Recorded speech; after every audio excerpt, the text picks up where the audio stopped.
Hello, happy Friday, everybody. Paul coming here, telling you about how crystals work. This is the number one question I get asked when I'm out sharing crystals: is how do they work? And myself, when my journey began, I said, "What? Just rocks? Like what?" I guess until I felt the physical energy coursing through my hand as I held one, that I really got how they worked, which is vibrations and frequency. So if you think about the Earth, it's this big ball, and it has an electromagnetic field around it. Many of you have probably seen pictures of that, where it looks like little rings coming in and going in different places around the Earth.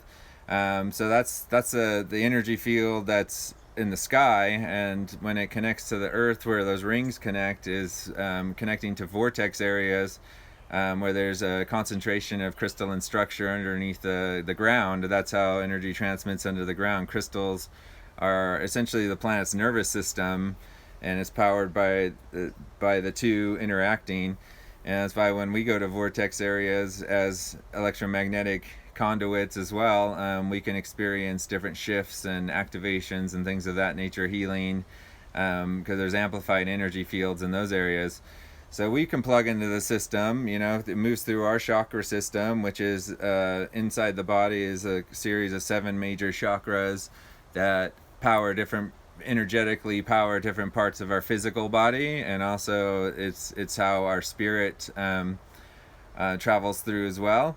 So like any good electrical circuit, you need a positive, negative, and ground. So that's why grounding, can't stress that enough. Grounding is very important for us to be able to channel these energies. If our root chakra gets blocked by fear or stress or anything of that or consequence or trauma, it can our lower chakras are very instrumental in getting blocked by incarnated fears and human things. And what that does is it keeps the energy from traveling to the ground. When energy doesn't have a ground and it can't travel through a circuit, it bounces around and overloads and can blow the circuit. And that's why it bounces around people's heads, and that's where anxiety and insomnia, um, indecisiveness, all of those qualities come from. The hamster running in the head. That's all that energy that can't ground. And so that's why it's really important to have the grounding, and energy travels through from electromagnetic field to the crystalline structure. Now, the crystals, why are they so important? Well, for instance, I have the selenite one here. This is a sulfur-based evaporative crystal. You can see it's white.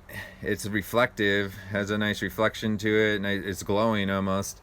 Now, when we talk about vibrations and chakras, colors are transmitting vibrations, and so the color something in is in essence the vibrations it's reflecting or transmitting. So selenite would be transmitting white, which is all seven colors of the spectrum.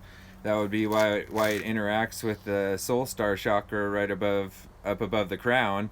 That's where the white light comes in, and that's the prism essentially, and then it breaks out into the seven colors of the spectrum throughout our field. So selenite's a very important one. That's why it's used for all kinds of energy wands and healings and cleansing and all that kind of stuff, because uh, it is all seven colors, and so it can charge and cleanse all different any crystals, and anything essentially that is using those colors to vibrate. Now the way it interacts is I'm a musical background, so I like to talk about it in the guitar terms. Let's say you have a 7-string guitar, and that which signifies the chakras of our energy field. Each string is set to a frequency to be in harmony in correlation with the other tones. Same with our body, an energy field. So, having that said, how do you tune a guitar? Let's say you strum the guitar and you hear obviously something sharp or flat. How do you tune the guitar? Well, our body is the same. We could have a chakra that, for instance, the heart chakra. Let's say you've had a horrendous relationship, and or had trust broken, and broken, your heart's been broken, for instance, and it shuts down essentially. It's blocked. Well, that would keep us from being able to open up not only to ourselves emotionally and empathy, but also with others that we come in contact with. So how do you open that up? Because life played us, or we played life, and our heart chakra now is flat, and in musical terms. and it's closed. So how do we tune it? How do we open it up? How do we find that harmony again? Well, I asked you the question about the guitar, like how do you tune it?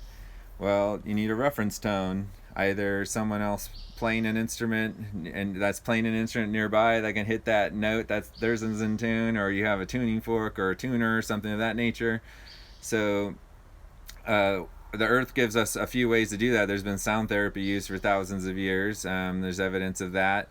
But when it comes back to what I was talking about, the energy field traveling through, well, the crystalline structure underneath the ground is part of that energy transference. So all of these crystals are transmitting vibrations that the earth's sending through its nervous system, so to speak. So having these crystals around us, I showed you the selenite, having these crystals around us, they are emitting, this one's emitting a certain reflective vibration from the earth that interacts with my energy field and can cleanse and connect me to my spirit guides and all that good stuff because it's a higher chakra.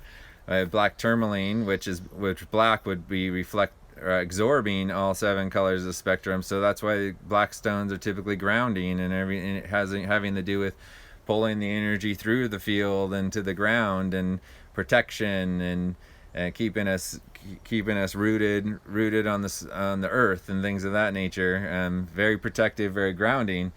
So the color a crystal is, for instance, is the color that it's reflecting, which would mean the vibration that it's transmitting, which our instrument can interact with, and we gradually innately tune to these frequencies and vibrations. And there's no accident why when we go crystal shopping, we're usually attracted to one, and usually something jumps at us. I always recommend that for people. I could tell you what they do, but you know where you're hearing harmony, where there may be a sharp or flat in your instrument. So be attracted to that, and that will do its work in tuning and balancing and getting things in the harmony.